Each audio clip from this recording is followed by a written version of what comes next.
Welcome back, ladies and gentlemen, to another JVS movie review. Today we are bringing you the review to the semi-hit from a couple of years ago, The Hitman's Bodyguard. This one is called The Hitman's Wife's Bodyguard. And yes, the title makes no sense, but the movie makes no sense. So let's get into the synopsis quickly. Michael Bryce is forced into action by Darius' even more volatile wife. Soon, all three are in over their heads when a madman's sinister plot threatens to leave Europe in chaos. Okay, let's start off by saying this. If you've ever seen a Michael Bay movie and wondered, I wonder could he go bigger with less money? If you've ever seen any action movie from the 90s and thought, take away less plot points in it and let's see what happens, that's what you get out of The Hitman's Wife's Bodyguard. This is just the classic shut your brain off type of a film. Nothing makes sense.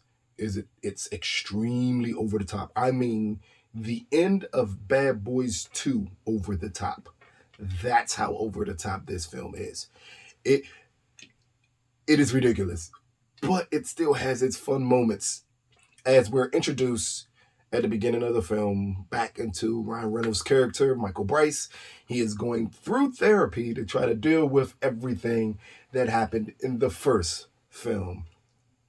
And then he ends up graduating therapy. Again, this is spoiler free, so I'm not giving you too much. But he graduates therapy. I know that sounds ridiculous. He graduates therapy and goes on a sabbatical, only to be interrupted by Salma Hayek playing the most over-the-top, violent, sexual woman in movie history. That's the best way to put it here. She is John Wick with a gun. She is Gina Rashan, and I know that Gina Rashan, I think I'm saying her name right. It's a movie called No Bounds, Bound by something. It's her and Bride of Chucky Woman together, and it's an extremely sexual type of film. That's what this film feels like at times for no apparent reason. They really overdo the sexual element in it, but they overdo it for humor. As when we get back introduced to Samuel Jackson's character in it, it explodes, and it's just ridiculousness over and over and over again. I wish I could give you a plot that makes sense in this movie. It does not make sense in any way, shape, form, or fashion. Just know that Antonio Banderas is the bad guy in this film. So, along with Samuel Jackson, Ryan Reynolds, Salma Hayek, you have Frank Grillo, and Antonio Banderas. It is a big cast here of people who we all love to see on film. And they do nothing that makes us want to ever watch this movie again.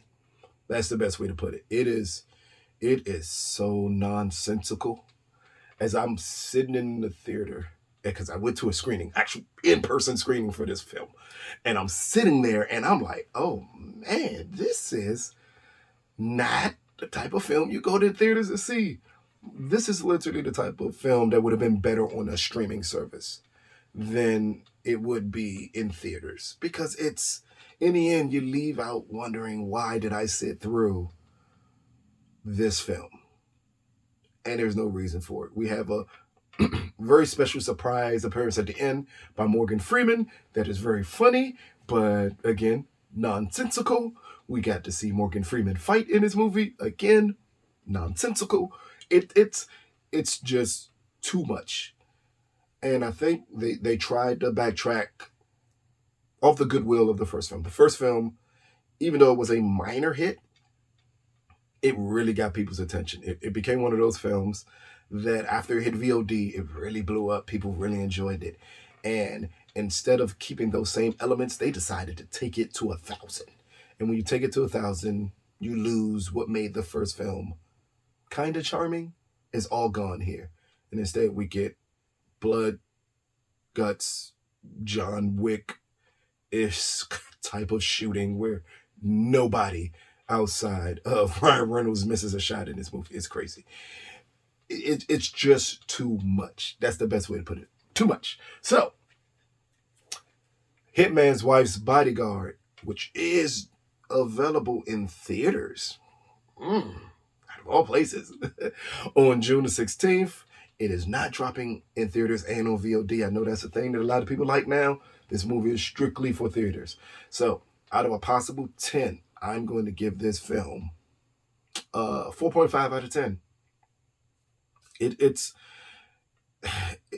It's worse than some of the B-list action films that we've seen during the past year.